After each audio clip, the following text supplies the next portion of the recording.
കേരള നിയമസഭാ തെരഞ്ഞെടുപ്പ് 2026 കേരളത്തെ സംബന്ധിച്ചിടത്തോളം നിരവധി സ്ഥലങ്ങളിൽ കടുത്ത ത്രികോണ പോരാട്ടങ്ങൾ നടക്കുന്നു എന്നുള്ളത് 100% ഉറപ്പായിട്ടുള്ള ഒരു കാര്യം തന്നെയാണ്. അതിൽ തന്നെ ഏറ്റവും എടുത്തു പറയാനുള്ളതെന്ന് പറയുന്നത് തൃശ്ശൂരാണ്. തൃശ്ശൂർ ഈ വരുന്ന 2026 എന്ത് തരം അട്ടിമറിയാണ് സംഭവിക്കാൻ പോകുന്നത്? 3 പാർട്ടികളെ സംബന്ധിച്ചിടത്തോളം ഒരുപോലെ സ്വാധീനമുള്ള ഒരു സ്ഥലം തൃശ്ശൂരും. ത്രികോണ പോരാട്ടങ്ങൾ നടക്കാനായിട്ട് നിരവധി സാധ്യതയുള്ള മണ്ഡലങ്ങൾ തൃശ്ശൂരുണ്ട് എന്നുള്ളതും യാഥാർത്ഥ്യമായിട്ടുള്ളൊരു കാര്യം. 2024 പാർലമെൻറ്റ് തെരഞ്ഞെടുപ്പിൽ BJP വലിയൊരു നേട്ടമുണ്ടാക്കിയ ഒരു സ്ഥലം തൃശ്ശൂരും. തീർച്ചയായിട്ടും LDFനെ UDFനെ സംബന്ധിച്ചിടത്തോളവും അവിടെ വളരെ വലിയ തോതിൽ വിജയം നേടിയെടുക്കുക എന്നുള്ളത് തീർച്ചയായിട്ടും വളരെ നിർണായകമായിട്ടുള്ളൊരു കാര്യം തന്നെയാണ്. തീർച്ചയായിട്ടും ദേശീയ സർവേ റിസൾട്ടുകൾ, അതോടൊപ്പം തന്നെ നിരവധി രാഷ്ട്രീയ സർവേ റിസൾട്ടുകളും കണക്കുകളും ഒക്കെ തന്നെ പുറത്തു വരുമ്പോഴത്തേക്കും തൃശ്ശൂരിനെ സംബന്ധിച്ചിടത്തോളം തൃശ്ശൂരിലെ 13 നിയമസഭാ മണ്ഡലങ്ങളിൽ എന്താണ് സംഭവിക്കാൻ പോകുന്നത്? ഗുരുവായൂർ, മണലൂർ, ഒല്ലൂർ, തൃശ്ശൂർ, നാട്ടിക, ഇരിഞ്ഞാലക്കുട, പുതുകാട്, ചാലക്കുടി, കയ്പമംഗലം, കൊടുങ്ങല്ലൂർ, വടക്കാഞ്ചേരി, കുന്നംകുളം, ചേലക്കര, ഈ സ്ഥലങ്ങളിലൊക്കെ തന്നെ സംഭവിക്കാൻ പോകുന്ന അട്ടിമറികൾ എന്താണ് എന്നുള്ളതാണ് നമ്മളിപ്പോൾ നോക്കാനായി പോകുന്നത്. അതിൽ തീർച്ചയായിട്ടും പലയിടങ്ങളിലും വമ്പൻ അട്ടിമറികൾ സംഭവിക്കുമെന്ന് തന്നെയാണ് തീർച്ചയായിട്ടും ഈ ഒരു സർവേ റിസൾട്ട് നോക്കുമ്പോഴത്തേക്കും മനസ്സിലാവുന്ന ഒരു കാര്യമെന്ന് പറയുന്നത്.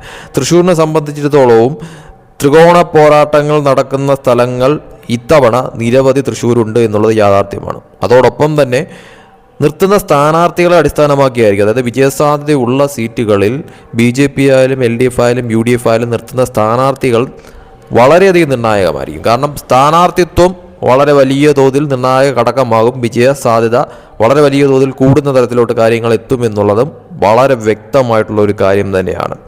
അതിലേറ്റവും എടുത്തു പറയാനുള്ള സ്ഥലങ്ങളെന്ന് പറയുന്നത്, ഇപ്പോൾ തൃശ്ശൂർ എടുത്തു കഴിഞ്ഞാൽ തൃശ്ശൂർ കടുത്ത ത്രികോണ പോരാട്ടം നടക്കുന്ന ഒരു സ്ഥലമായി മാറുമെന്നുള്ളത് ഉറപ്പാണ്. UDF, LDF, BJP വളരെ വലിയ തോതിലുള്ള സ്റ്റാർ കാൻഡിഡേറ്റ്സിനെ തന്നെ തൃശ്ശൂർ നിർത്താനായിട്ടുള്ള സാധ്യതയാണ് നിലവിൽ 3 പാർട്ടികളെ സംബന്ധിച്ചിടത്തോളം കാണുന്നതെന്ന് പറയുന്നത്. പ്രവചനാതീതമായിട്ട് കാര്യങ്ങൾ മാറുന്ന ഒരു സ്ഥലമാണ് തൃശ്ശൂർ എന്നുള്ളത് 100% ഉറപ്പാണ്. അതായത് UDFനെയും LDFനെയും BJPയെ സംബന്ധിച്ചിടത്തോളം ഒരു 50-50 ചാൻസസ് നിലനിൽക്കുന്ന തരത്തിലോട്ട് കാര്യങ്ങൾ മാറി മറിയാവുന്ന ഒരു സ്ഥലമായിട്ട് തൃശ്ശൂർ മാറുന്നു എന്നുള്ളത് ഉറപ്പാണ്.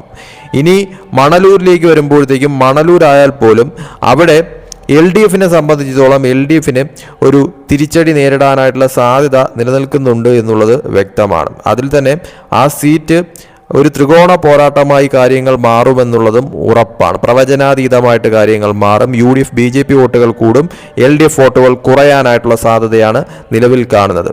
2021 കണക്ക് നോക്കുമ്പോഴത്തേക്കും ഭൂരിഭാഗം സീറ്റുകളിലും LDFന്റെ ഒരു തേരോട്ടമായിരുന്നു എന്ന കാര്യം ഉറപ്പായിരുന്നു. പക്ഷേ അത് 2026 എത്തുമ്പോഴത്തേക്കും ഒരു അട്ടിമറി സർവേ റിസൾട്ട് പ്രകാരം കാണപ്പെടുന്നു തൃശ്ശൂർ എന്നുള്ളത് വ്യക്തമാണ്. ഗുരുവായൂരാണ് ഏറ്റവും വലിയ ഹൈലൈറ്റ് എന്ന് പറയുന്നത്. അതായത് ഗുരുവായൂർ ഒരു ത്രികോണ പോരാട്ടം നടക്കാൻ സാധ്യതയുണ്ട് എങ്കിൽ പോലും അവിടെ UDFന് ഒരു മേൽക്കൈ കാണുന്നു എന്നുള്ളത് എടുത്തു പറയേണ്ടത് അനിവാര്യമായിട്ടുള്ളൊരു കാര്യം തന്നെയാണ്. അതായത് LDF, UDF, BJP സ്ഥാനാർത്ഥികൾ അടിസ്ഥാനമാക്കിയായിരിക്കും ഗുരുവായൂരത്തെ വിജയപരാജയങ്ങൾ. അവിടെ LDFന് അടിപതറാനായിട്ടുള്ള സാധ്യത നിലനിൽക്കുന്നുണ്ട്, UDF ആ സീറ്റ് അട്ടിമറിക്കാനായിട്ടുള്ള സാധ്യതയും നിലനിൽക്കുന്നുണ്ട്. ഇനി ഒല്ലൂരിലേക്ക് വരുമ്പോഴത്തേക്കും ഒല്ലൂരിൽ തീർച്ചയായിട്ടും ഒരു ത്രികോണ പോരാട്ടം നടക്കുന്ന തരത്തിലോട്ട് കാര്യങ്ങൾ മാറും. അവിടെ വളരെ വലിയ തോതിലുള്ള ഒരു അട്ടിമറി സാധ്യത നിലനിൽക്കുന്നുണ്ട് എന്നുള്ളത് എടുത്തു പറയണം. പക്ഷെ നിലവിലത്തെ സാഹചര്യത്തിൽ LDFന് ഒരു നേരിയ തോതിലുള്ള മുൻതൂക്കം കാണുന്നു എന്നുള്ളത് എടുത്തു പറയണം. BJP, LDF, UDF പോരാട്ടമായി മാറുമെന്നുള്ളത് 100% ഉറപ്പാണ്. നാട്ടികയിലേക്ക് വരുമ്പോഴത്തേക്കും നാട്ടികയിൽ LDF വോട്ട് കുറയാനായിട്ടുള്ള സാധ്യത തന്നെയാണ് ഏറ്റവും കൂടുതൽ സർവേ റിസൾട്ട് നോക്കുമ്പോൾ കാണുന്നതെന്ന് പറയുന്നത്. അതിൽ എടുത്തു പറയേണ്ട കാര്യമെന്ന് പറയുന്നത് BJP വോട്ടുകൾ കുത്തനെ ഉയരാനായിട്ടുള്ള സാധ്യതയുണ്ട്. വിജയസാധ്യത നിലനിൽക്കുന്ന തരത്തിലോട്ട് കാര്യങ്ങൾ BJPക്ക് മാറുന്നു. LDF, UDF കടുത്ത പോരാട്ടമായി മാറുന്ന തരത്തിലോട്ട് കാര്യങ്ങൾ എത്തും. തീർച്ചയായിട്ടും ഒരു ത്രികോണ പോരാട്ടം നടക്കും. പ്രവചനാതീതമായിട്ട് കാര്യങ്ങൾ മാറും. ഇരിഞ്ഞാലക്കുടയിലേക്ക് വരുമ്പോഴത്തേക്കും ഇരിഞ്ഞാലക്കുടയെ സംബന്ധിച്ചിടത്തോളം തീർച്ചയായിട്ടും അവിടെ ഒരു കടുത്ത പോരാട്ടം നടക്കാനായിട്ടുള്ള സാധ്യതയുണ്ട്. നേരിയ തോതിൽ LDFന് മുൻതൂക്കം കാണുന്നുണ്ടെങ്കിൽ പോലും BJP വോട്ടുകൾ കുത്തനെ ഉയരാനുള്ള സാധ്യത നിലനിൽക്കുന്നുണ്ട്. അവിടെ ഒരു 50-50 ചാൻസസ് നിലനിൽക്കുന്ന തരത്തിലോട്ട് കാര്യങ്ങൾ മാറുന്നു. ഇനി പുതുകാടിലേക്ക് വരുമ്പോഴത്തേക്കും പുതുകാടിൽ തീർച്ചയായിട്ടും വളരെ വലിയ തോതിലുള്ള ഒരു അട്ടിമറി നീക്കത്തിന് സാധ്യത നിലനിൽക്കുന്നു എന്നുള്ളത് എടുത്തു പറയണം. BJPയെ സംബന്ധിച്ചിടത്തോളം വളരെ വലിയ തോതിൽ വോട്ടുകൾ ഉയരാനായിട്ടുള്ള സാധ്യതയുള്ള ഒരു സ്ഥലമാണ് പുതുകാട് എന്ന് പറയുന്നത്. അവിടെ തീർച്ചയായിട്ടും LDF, UDF ടൈറ്റ് ഫൈറ്റായിട്ട് കാര്യങ്ങൾ മാറും. ത്രികോണ പോരാട്ടം തന്നെയായിരിക്കും അവിടെ എന്ന കാര്യത്തിൽ സംശയമില്ല. അവിടെ നിലവിലുള്ള സാഹചര്യത്തിൽ LDF ആ സീറ്റ് നിലനിർത്താനായിട്ടുള്ള സാധ്യത നിലനിൽക്കുന്നുണ്ട്. പക്ഷേ നേരിയ തോതിലുള്ള ഒരു സാധ്യത മാത്രമേ നിലനിൽക്കുന്നുള്ളൂ. കാരണം വോട്ട് ഡിഫറൻസ് വളരെ കുറവായിട്ടുള്ള തരത്തിലാണ് സർവേ റിസൾട്ടുകളിൽ പോലും ആ ഒരു ശതമാനക്കണക്ക് നോക്കുമ്പോൾ കാണാൻ പറ്റുന്നത്. അതുകൊണ്ട് തന്നെ എന്തും അവിടെ സംഭവിക്കാം. ഇനി നേരെ മറിച്ച് ചാലക്കുടിയിലേക്ക് വരുമ്പോഴത്തേക്കും അവിടെ UDF ആണ് നിലവിൽ. ആ സീറ്റ് UDF നിലനിർത്താനായിട്ടുള്ള സാധ്യതയാണ് സർവേ റിസൾട്ട് നോക്കുമ്പോഴത്തേക്കും മനസ്സിലാവുന്ന കാര്യമെന്ന് പറയുന്നത്.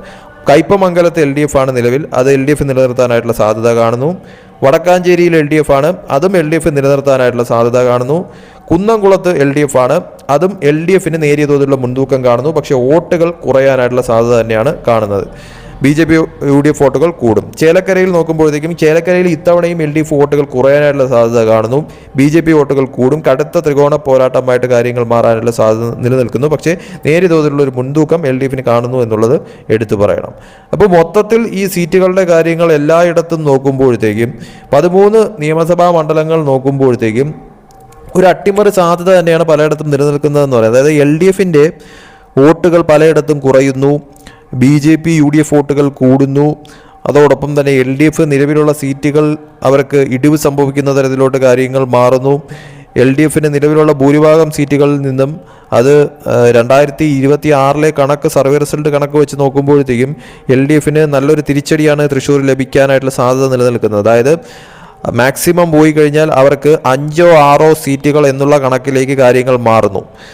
UDFനെ സംബന്ധിച്ചിടത്തോളം അവർക്ക് നേട്ടമുണ്ടാക്കാൻ സാധിക്കുമെന്ന് പറയുന്നു. അതായത് UDFന് സീറ്റുകൾ ഉയരും. UDFന് തീർച്ചയായിട്ടും ഒരു 4 or 5 സീറ്റുകൾ നേടിയെടുക്കുന്ന തരത്തിലോട്ട് കാര്യങ്ങൾ മാറിയെന്ന് വരുമെന്നുള്ളത് വ്യക്തമാണ്. BJP സംബന്ധിച്ചിടത്തോളവും അവർക്ക് 2 സീറ്റുകളിൽ വിജയസാധ്യത നിലനിൽക്കുന്നു എന്നുള്ളതും എടുത്തു പറയേണ്ടത് അനിവാര്യമായിട്ടുള്ളൊരു കാര്യം തന്നെയാണ്. പക്ഷേ തീർച്ചയായിട്ടും അവിടെ ഒരു അട്ടിമറി സാധ്യത പലയിടത്തും നിലനിൽക്കുന്നുണ്ട്. അതോടൊപ്പം തന്നെ LDF UDF ടൈറ്റ് ഫൈറ്റായിട്ട് കാര്യങ്ങൾ മാറുന്നുണ്ട്. ത്രികോണ പോരാട്ടങ്ങൾ പലയിടത്തും നിലനിൽക്കുന്നുണ്ട്. പ്രവചനാതീതമായിട്ട് കാര്യങ്ങൾ മാറാനായിട്ടുള്ള സ്ഥലങ്ങൾ അവിടെ നിലനിൽക്കുന്നുണ്ട്. ഇതിലെല്ലാം കൂട്ടിയോജിക്കുമ്പോൾ വളരെ വലിയ തോതിലുള്ള ഒരു അട്ടിമറി തിരിച്ചടി ലഭിക്കാൻ പോകുന്നത് LDFനും നേട്ടം കൊയ്യാൻ പോകുന്നത് UDFും BJPയും തന്നെയായിരിക്കും എന്ന കാര്യം ഈ സർവേ റിസൾട്ട് വ്യക്തമാക്കുന്ന ഒരു കാര്യം തന്നെയാണ്. പക്ഷേ ഇതൊരു സർവേ റിസൾട്ട് മാത്രമാണ്. റിയാലിറ്റി എന്താണ് എന്നുള്ളത് കാത്തിരുന്ന് കാണേണ്ടത് അനിവാര്യമായിട്ടുള്ള കാര്യം തന്നെയാണ്. LDFന് തിരിച്ചടി ലഭിക്കുമോ, BJP UDF നേട്ടം കൊയ്യുമോ എന്നുള്ളത് തീർച്ചയായിട്ടും കാത്തിരുന്ന് കാണേണ്ടത് അനിവാര്യമായിട്ടുള്ളൊരു കാര്യം തന്നെയാണ്. എന്തായാലും സർവേ റിസൾട്ട് അനുസരിച്ചാണെങ്കിൽ തീർച്ചയായിട്ടും അവിടെ LDFന് ഒരു തിരിച്ചടി ലഭിക്കുന്ന തരത്തിലോട്ട് കാര്യങ്ങൾ മാറും. സീറ്റുകളുടെ കാര്യത്തിൽ വളരെ വലിയ തോതിലുള്ള കുറവ് സംഭവിക്കുന്ന തരത്തിലോട്ട് കാര്യങ്ങൾ മാറും.